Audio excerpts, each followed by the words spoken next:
all we want is to give the closure to the people that they deserve and put these monsters behind bars. Innovative police work is cracking cold cases and bringing closure to victims long felt forgotten. It's one of the most horrific crimes police investigate, but for decades, many sexual assaults went unsolved. 2 LMPD detectives are getting attention for their innovative techniques that could become a model for others around the country. WHAS 11's Kris Williams is the only journalist with access to the process. He's joining us live with a look at the impact that this work is currently having. Kris, what'd you learn?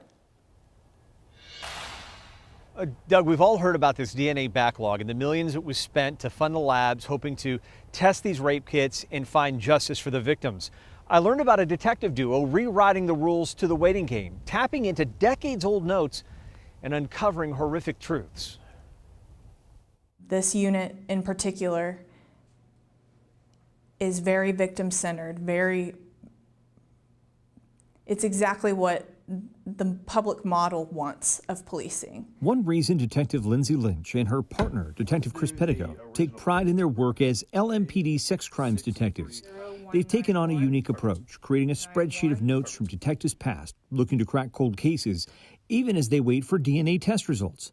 Thousands of rape kits sat untested in police storage units across the Commonwealth.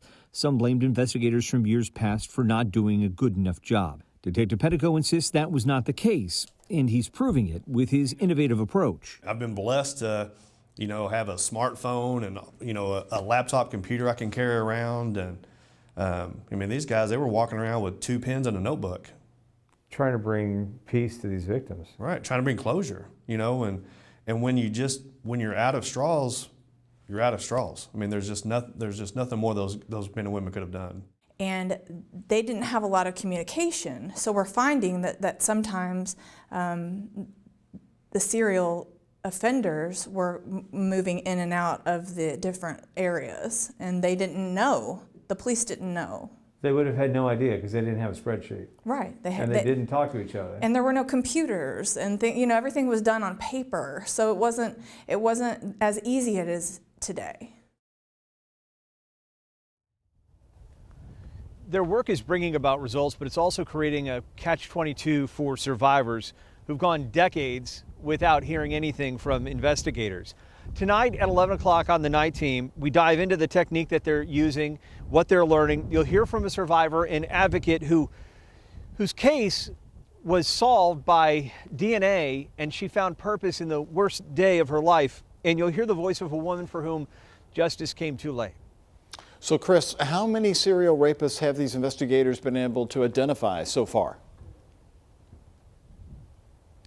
Detectives Lynch and Pedigo think that they have uncovered at least 5 or 6, but there may be more they just don't know. And as they go through this spreadsheet and they get some of these DNA hits back, they're able to try to connect cases that may not have DNA to the ones that have DNA, and that will tell them just how many cases that may be tied to a single suspect, at least that they know of.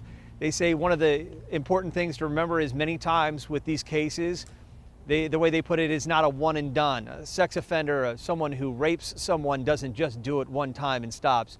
So trying to track down these old cases is important, but they find many of these cases are committed by serial offenders. Now, you mentioned being a model for others around the country. Are other departments using this strategy?